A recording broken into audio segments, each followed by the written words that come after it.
seja a glória, seja o domínio pelos séculos dos séculos. Poderoso Deus,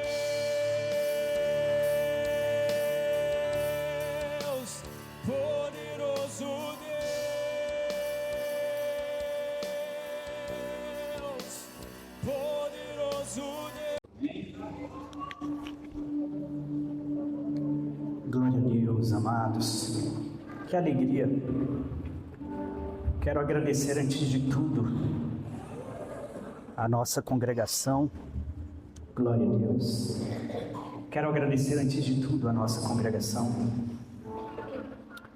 Já há alguns anos que a gente vem se empenhando para nós chegarmos aqui onde nós estamos. Eu olho para estas paredes, eu vejo tanta coisa a se fazer e eu não deixo de pensar em Deus trabalhando em mim. Há tanta coisa para se fazer. Se vocês pudessem enxergar o meu interior, provavelmente não estaria nem nesse reboco. É tanta coisa em nós que às vezes foi destruída, foi pisada, foi maltratada. E que o Senhor, Ele vem com as mãos sendo um bom arquiteto, sendo um bom engenheiro, mas sendo também um bom mestre de obras, sendo um bom pedreiro. Por meio do Espírito Santo, Ele vem executando detalhe a detalhe nas nossas vidas, vem construindo cada detalhe. E diferente dessas paredes, na minha e na sua vida, eu não deixo de pensar que junto com massa, junto com água, tem sangue no meio, porque é disso que o nosso interior vai sendo revestido, do sangue de Jesus. As nossas vidas vão se revestindo do sangue de Jesus. E eu agradeço demais a congregação nessa última semana, então, todos os dias aqui, como foi dito, os nossos irmãos se disponibilizaram aqui para lavar, para deixar isso daqui tudo para servir a congregação. E aqueles que estão contribuindo, os que estão orando, os que estão de todos os modos nos auxiliando, divulgando, aqueles que estão, qualquer coisa que você faz, de você entrar, quem sabe ali na página ali do Instagram, de você curtir, de você compartilhar com alguma pessoa que às vezes esteja sedenta da palavra de Deus. Essa obra, ela vem sendo feita, e essa obra, ela é do Senhor, mas as mãos do Senhor se manifestam neste mundo através das nossas mãos. Os pés do Senhor se manifestam neste mundo através dos nossos pés. E como Paulo relembrou aquela poesia maravilhosa de Isaías, quão formosos são os pés daqueles que anunciam o Evangelho das boas novas. Que Deus possa te abençoar ricamente. Está aqui minha família, está ali inclusive a professora de reforço da Rebeca, Angélica, faz um oizinho aí com a mão, veio aqui nos visitar. Oh, meu amado, te amo demais. Nossa, tem gente aqui demais, que eu amo. Cada um de vocês aqui, saibam que vocês estão nos nossos corações, e o Senhor tem nos entregado muito amor. O nosso coração vem se aquecendo cada vez mais no amor desse nosso Deus. Não por conta especificamente dessa construção. Esse templo aqui é apenas um detalhe. Eu gosto até de dizer que isso daqui não é a casa do Senhor. A casa do Senhor sou eu, é você. Mas essa daqui é a nossa casa. É um local onde a gente se reúne para orar. É casa de oração. É casa onde nós podemos levar esta palavra, onde a gente pode, de alguma forma, resplandecer este Evangelho para tantos que estão por aí perdidos. Então, eu sei que lugar sagrado, eu sempre digo isso, lugar sagrado não é um púlpito da igreja, é o coração do teu filho, é o coração do teu amigo, é o coração da tua esposa, é o coração do teu marido, é o coração do teu pai, da tua mãe, é o coração de quem você ama e de quem você não ama também. Ali é lugar sagrado, ali a gente tem que tirar as nossas sandálias dos pés para que a gente possa entrar entrar ali, é lugar santo, ali é a habitação do Espírito Santo, amém, igreja? Glória a Deus. Mas os nossos corações se alegram com tão pouco, né? E o pouco, eles já simbolizam muito. Eu gosto muito de pensar o Evangelho dessa forma.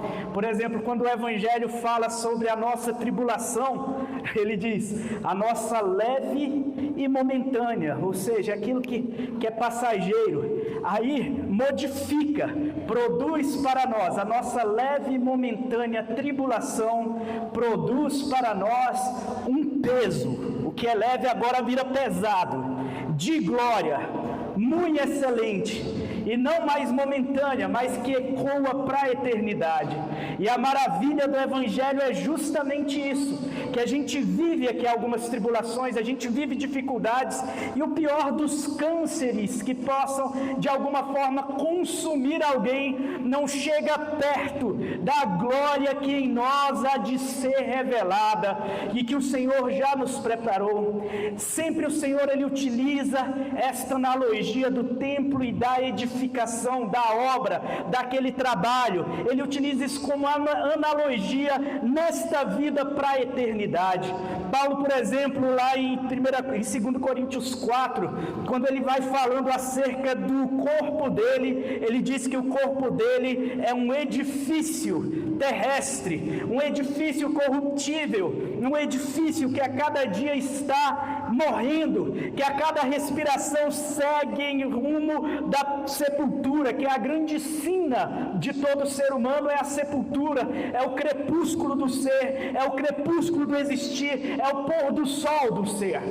Mas ainda assim Paulo diz, não que eu queira me despir rapidamente disso daqui, porque há muitos que no seu desespero, na sua angústia, na sua ansiedade, no seu desconforto interior, na sua muita dor interior que carrega, acaba se despindo antecipadamente, tirando a sua própria vida. Mas Paulo, ele diz, não que eu queira me despir deste edifício antecipadamente, mas eu aguardo com grande expectativa o momento em que este corpo, eu vou me esvaziar dele, este corpo vai ficar vazio do meu espírito, e agora eu vou habitar um edifício celestial, eterno, feito pelas próprias mãos do Senhor, mas para a experiência da eternidade, não para a experiência da dor, da lágrima, do sofrimento, não para a experiência do cansaço, mas para a experiência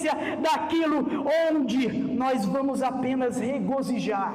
É alegria plena, é satisfação plena, e essa é a nossa grande esperança, essa é a nossa expectativa, e não só a nossa expectativa, porque a própria natureza, conforme Paulo bem escreve, existe uma expectação, uma expectativa enorme na natureza pela manifestação dos filhos da glória de Deus. E é aqui que nós estamos, vendo tantos rostos, e o nosso coração aquecido, vendo tantas pessoas que a gente ama e que a gente estava com saudade, e sabendo que esta casa aqui, ela é sua, esta casa aqui é nossa, este lugar aqui é onde nós podemos nos alegrar em comunhão, onde nós podemos participar das nossas tristezas e das nossas alegrias, como está escrito, se alegrem com os que se alegrem, e chorem com os que chorem. Aqui é o lugar onde a gente conhece as necessidades uns dos outros. Às vezes as pessoas, elas não entendem a importância de se congregar, e principalmente em dias onde tanta coisa estranha tem acontecido no que é chamado de evangelho, onde tanta maluquice tem sido dita em nome de Deus, e a realidade é essa, porque a gente entra de um lado, do outro, a gente vê uma coisa, outra, a gente fala, meu Deus do céu, aquilo ali não é isso, não é dessa forma, nós não conseguimos enxergar Cristo nisso daí, mas quando nós chegamos em um local, em um ambiente congregacional, onde ali a gente sabe que existem corações que estão zelosos, que levam essa palavra com tremor e com temor, e que se consagram para levar esta palavra, e que buscam sempre mais e mais do Senhor, para trazer alimento para estas ovelhas que o Senhor tem colocado diante de nós. Quando nós conhecemos um lugar assim, onde nós podemos viver a amizade com verdade, sem falsidade, onde nós podemos de fato conhecer os problemas dos nossos irmãos sem precisar de exercer o juízo, mas sabendo que antes de tudo nós somos falhos, que antes de tudo os porões das nossas almas são habitados por sombras terríveis, e nessa consciência de que muitas das vezes habitados por estas sombras, nós somos alcançados pela redenção, pela salvação, pela luz do Evangelho. Sabendo disso, crendo nisso, nós sabemos que aqui é o local onde eu posso olhar no olho do meu irmão. Muitas pessoas até dizem: mas Jordane, pregar a verdade pode gerar um esvaziamento terrível da igreja, num tempo onde tanta coisa maluca tem sido colocada. Pregar a verdade pode gerar um esvaziamento completo da congregação. Mas eu lhes digo, amados, eu não me preocupo muito com isso, porque eu sei que lá fora, com tudo que o mundo pode oferecer, com tudo que o mundo pode oferecer, ele não pode ofertar a sinceridade do olhar, ele não pode ofertar um pulsar de um coração que de fato é desejoso pelo bem do outro. Ele não pode encontrar um coração que de fato se entrega pelo outro, porque igreja é isso. Igreja não sou eu pensando nos meus problemas, preocupado apenas com a minha vidinha, com o meu jeitinho de ser, com a minha famíliazinha, não. A igreja é um passo além disso. Eu dou um passo além para me preocupar com a causa do outro, para me preocupar com o problema do outro, para me preocupar também com a alegria do outro. Igreja é isso, e se não for isso, não é igreja. Igreja é essa graça comum derramada sobre nós, que nos salvou, nos libertou e nos trouxe aos pés do Senhor.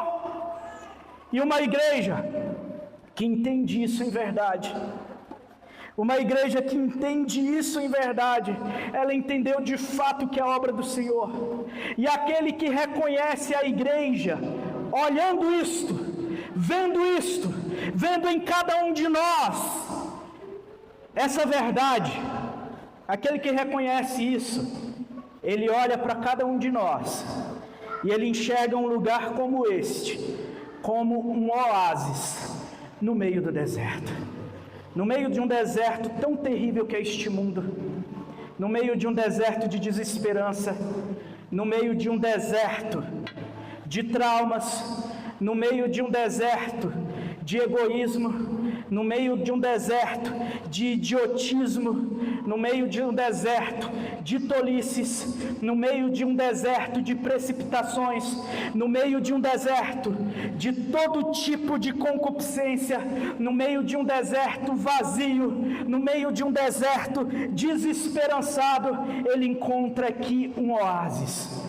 Um local onde a gente de fato pode beber dessa água, onde nós podemos nos consagrar nesta água, onde nós podemos mergulhar nesta água. A Igreja Católica, em grande parte dos templos católicos, eles colocam uma fontezinha com uma espécie de água ali já que o padre abençoou, que é chamada muitas das vezes de água benta. E às vezes a pessoa entra ali na igreja católica, toca ali, faz o sinal da cruz e tem todo um rito. Quem já foi católico sabe que alguns templos ainda mantêm esse costume. Mas eu quero te dizer que se você tem essa fonte de águas vivas jorrando no teu interior, é você que vai tocar na boca das pessoas e vai trazer alívio, vai trazer conforto, vai tirar a sede, porque o Senhor fala através de você. Como eu disse, nós somos as mãos, nós somos os pés do Senhor, nós somos o corpo de Cristo. e sobre a igreja do Senhor as portas do inferno não prevalecerão. Eu queria ler contigo aqui em 1 Coríntios capítulo 15.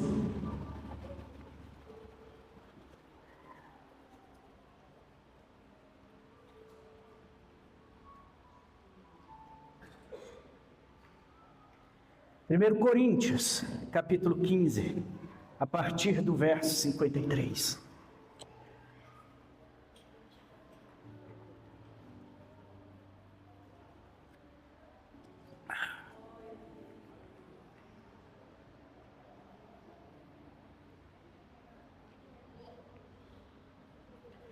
Está escrito assim: porque convém que isto, que é corruptível, se revista da incorruptibilidade, e que isto que é mortal se revista da imortalidade. E quando isto, é massa que ele está falando dele mesmo, do corpo dele, ele está dizendo, e quando isto que é corruptível se revestir da incorruptibilidade, e isto que é mortal se revestir da imortalidade, então cumprir-se-á a palavra que está escrita: tragada foi a morte na vitória. Onde está a morte? O teu poder, o teu aguilhão? Onde está o inferno, a tua vitória? Ora, o aguilhão da morte é o pecado, e a força do pecado é a lei. Mas graças a Deus que nos dá a vitória por nosso Senhor Jesus Cristo. Portanto, meus amados irmãos, sede firmes.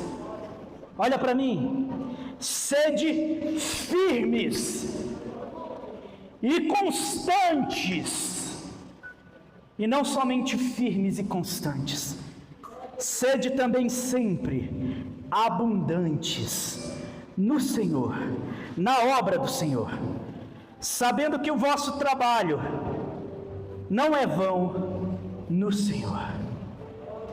É lógico que a obra de Deus, uma parte pequena que acontece aqui, uma parte muito pequena que acontece no templo.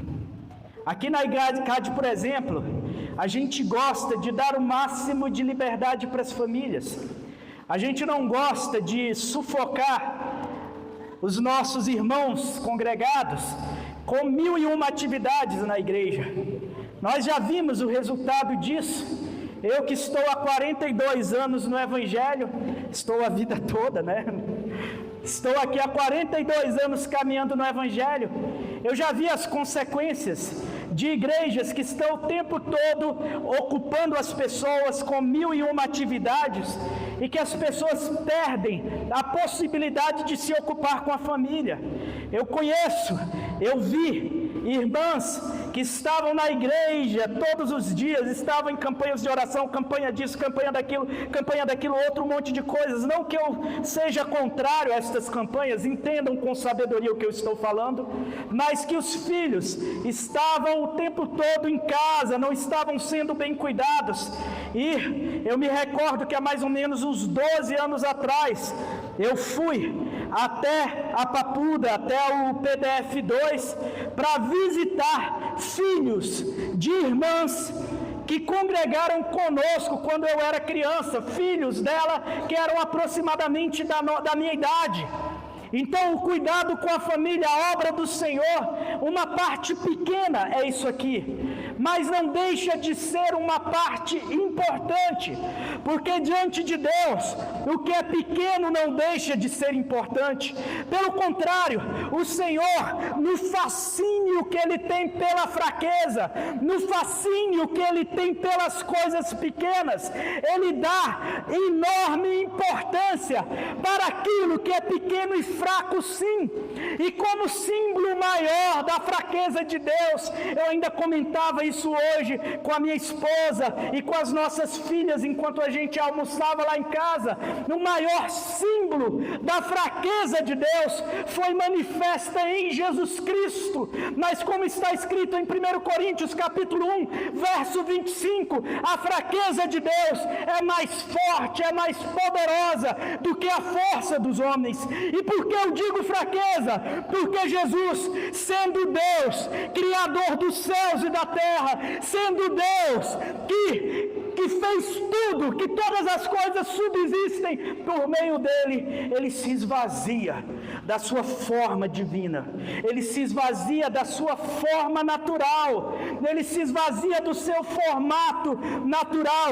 Sendo Deus, não usurpou o ser igual a Deus, e veio como homem, e como homem se humilhou até a morte, morte de cruz. Isso que simboliza o sacrifício de Cristo. A fraqueza de Deus, pequena, ele se fez um homem pequeno, o mais humilde.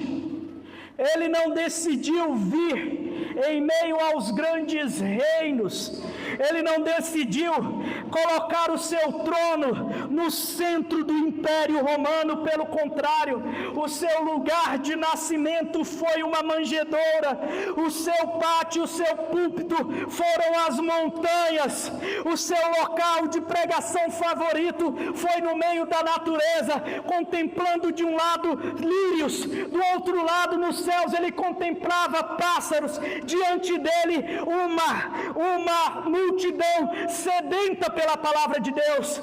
Isso foi o que Jesus fez, e ele foi obediente, se humilhando até a morte, e morte de cruz, e no seu último ato, prisioneiro, feito pecado, para que por meio dele nós fôssemos feitos justiça de Deus.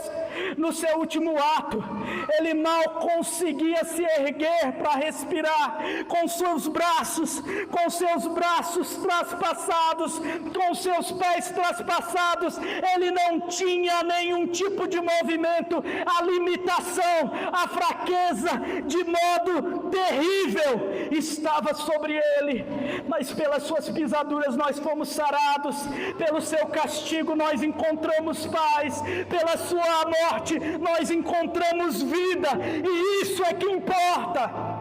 E por isso eu digo, mesmo sendo um detalhe pequeno, não deixa de ser um detalhe importante. Mesmo sendo algo tão humilde, não deixa de ser algo importante. Pense nisso. Quando você pensar na pequenez, o nome de Paulo, por exemplo, segundo muitos teólogos, não se dá para constatar isso em verdade, mas o nome de Paulo era na verdade uma alcunha, que significava homem pequeno. Mas de um homem pequeno, nós vamos vendo um ministério que transcendeu seu tempo, e que hoje nos alcança cheio de verdade, que hoje nos alcança com um pulsar diferenciado, que hoje nos alcança com vida. Parece que nós vemos de fato, enquanto nós lemos as cartas de Paulo, nós vemos o pulsar, nós vemos a vida do Espírito Santo. Mas vamos lá, firmeza em dias em que estamos cada vez mais indisciplinados, em dia que nós, no primeiro conflito interior, numa geração que é romântica até ao extremo, numa geração que precisa sentir o tempo todo, quando nós estamos diante de uma geração que tem essa necessidade do sentir, qualquer sentimento que não seja bom já faz ele duvidar: mas será que o Senhor está comigo? Mas será que o Senhor caminha comigo? Será que o que eu estou fazendo é o correto? Eu quero te dizer, nós fomos chamados para o ambiente da fé, não o ambiente das emoções ou do sentido. Não que nós não nos emocionemos, mas nós fomos chamados para crer. E quando nós cremos, mesmo naqueles dias onde Satanás está a nos tentar de modo terrível, mas nós sabemos quem está conosco, nós sabemos que maior é o que está em nós do que o que está no mundo, maior é o que está conosco do que aquele que opera, do que o príncipe das potestades do ar. E não somente isso,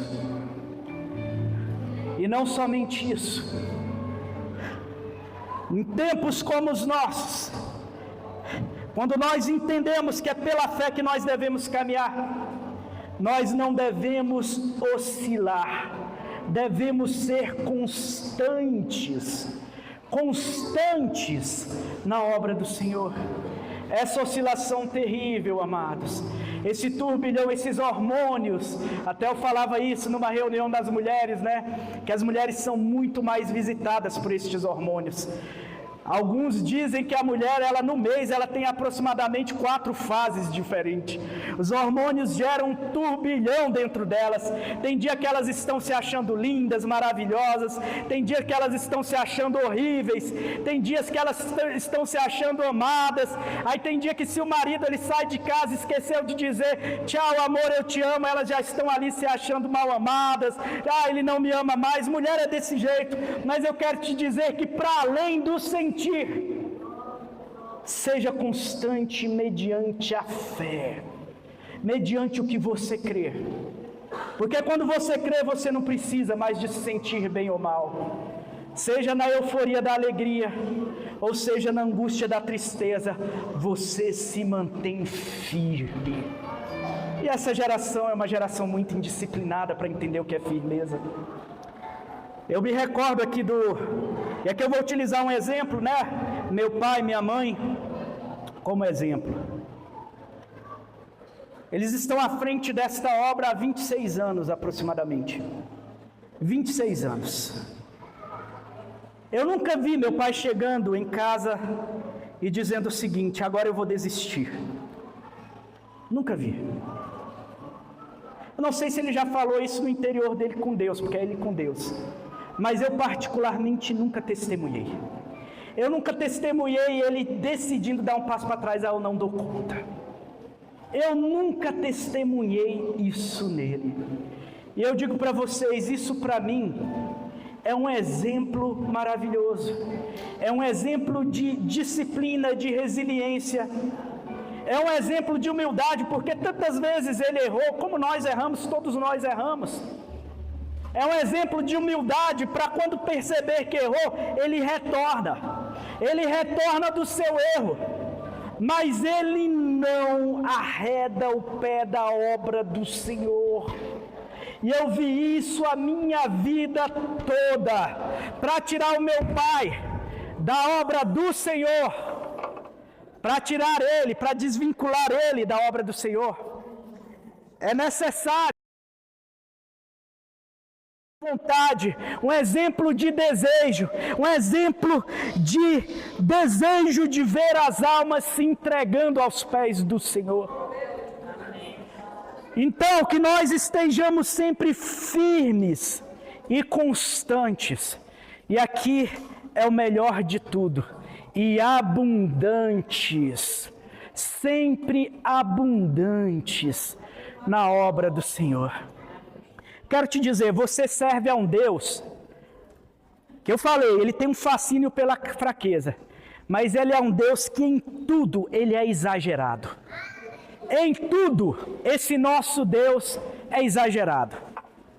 É tão incrível isso. Que maravilha, amados. É tão incrível isso.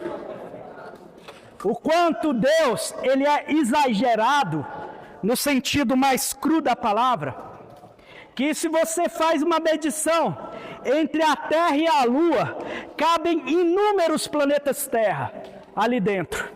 Deus, se você hoje o espaço observável, para se ter uma ideia, você precisa de 13,8 bilhões de anos-luz para atravessar de um ponto ao outro.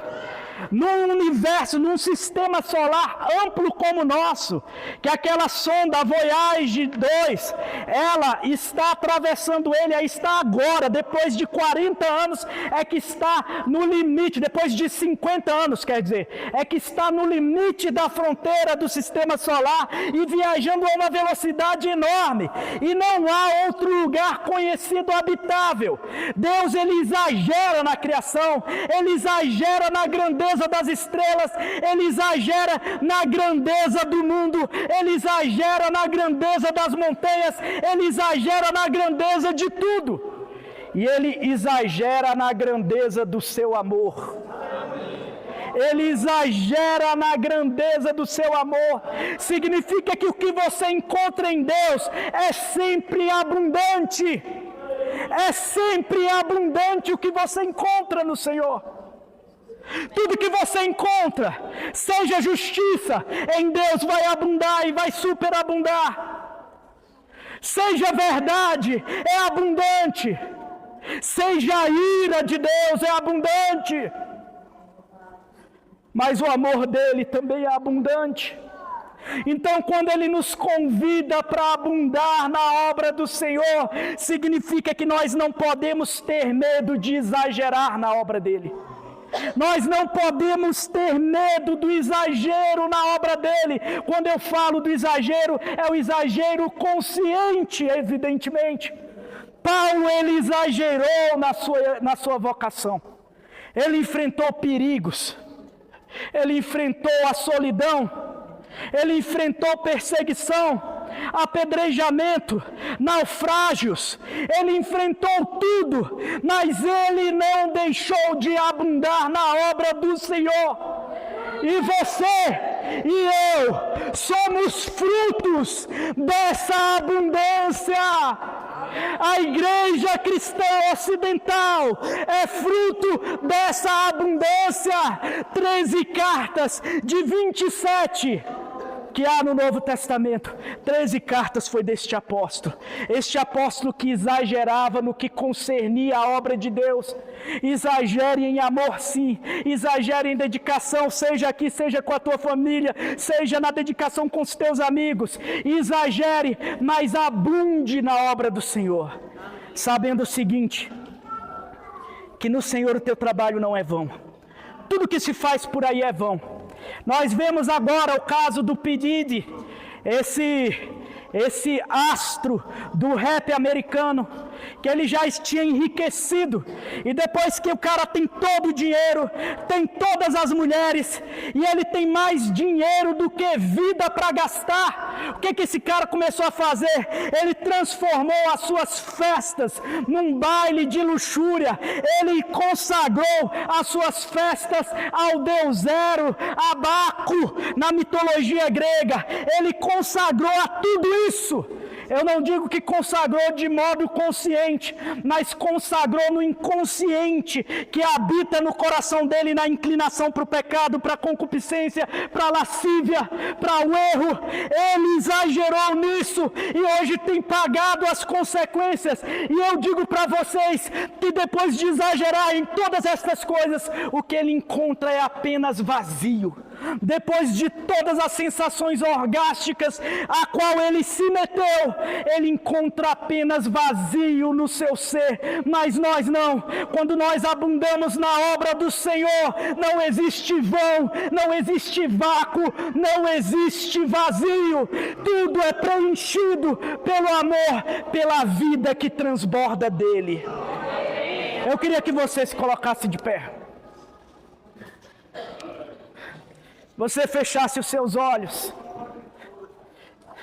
Senhor Deus e Pai, eu te agradeço pela vida de cada um que veio aqui hoje, Pai. Aqui fala o teu servo que é tão pequeno, que é tão falho, Senhor. E nós estamos diante de uma igreja fraquinha, uma igreja falha. Mas nós, Senhor, cremos que o Senhor é poderoso para guiar os nossos passos, Pai. Enquanto nós estamos neste mundo aqui, Senhor, Que o Senhor possa trazer esta firmeza aos nossos corações. Inunda-nos de fé e de confiança em Ti, Senhor. Que o Senhor nos faça mais disciplinados e constantes, Senhor. E que os nossos olhos possam se direcionar para aquilo que de fato é válido e é obra de Deus, para que nossos pés não vacilem. É isso que eu te peço, Senhor, em nome de Jesus. Amém, amém. Glória a Deus, eu agradeço a oportunidade, igreja.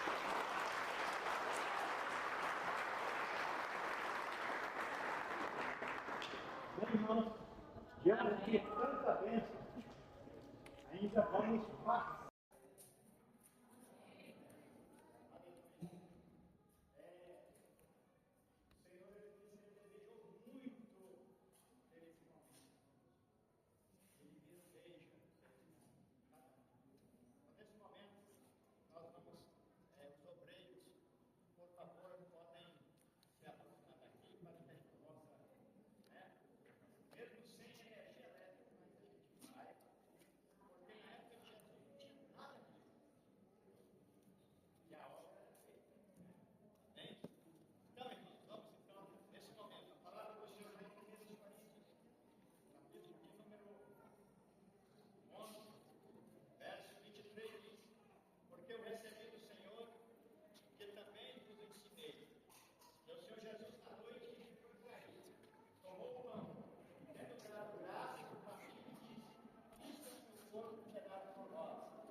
Aqui está o pão.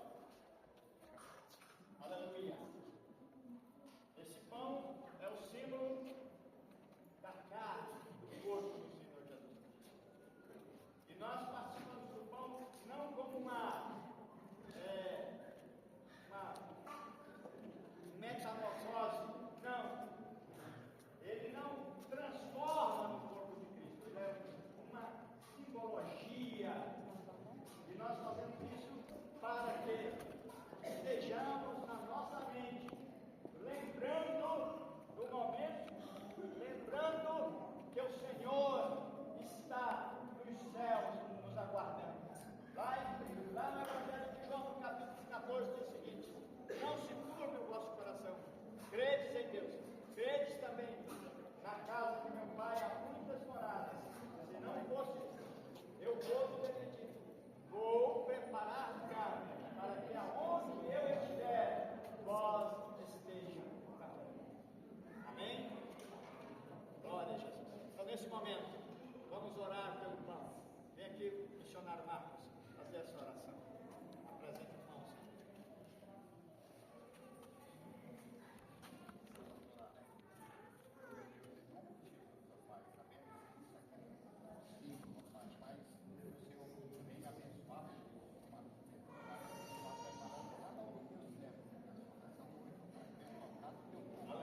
Amém. Diz Jesus: tomai e comer, e se eu for pouco, sentado por vós, fazendo todas as vezes que eu comesse em memória de mim. Diz Jesus: você que está aqui, que está em comunhão, você participe da ceia do Senhor. Não importa se você é visitante ou não, participe da ceia do Senhor. Se você está em comunhão com o Senhor. Dá para fazer um.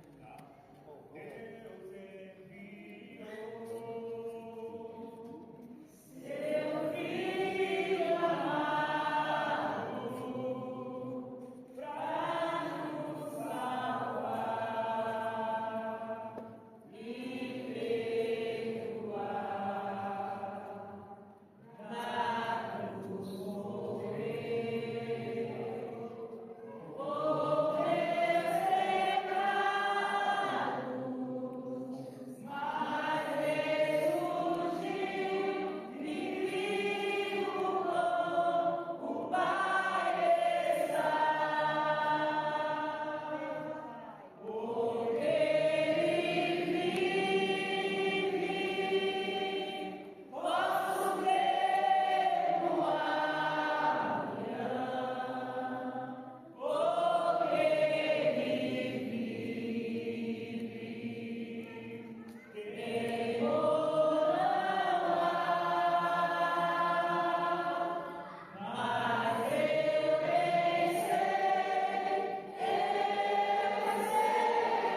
a mão sobre o teu coração.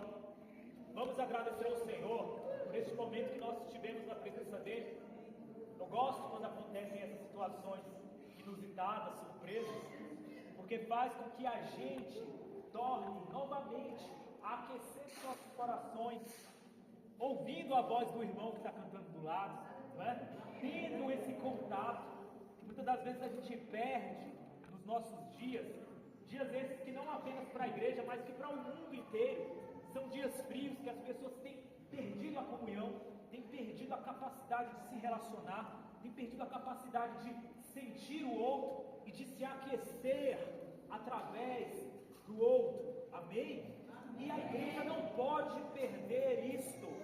A igreja é movida à base de relacionamentos, amém? Amém. A igreja é movida à base de comunhão, amém? Amém. Nós não podemos perder essa capacidade de nos conectarmos uns aos outros.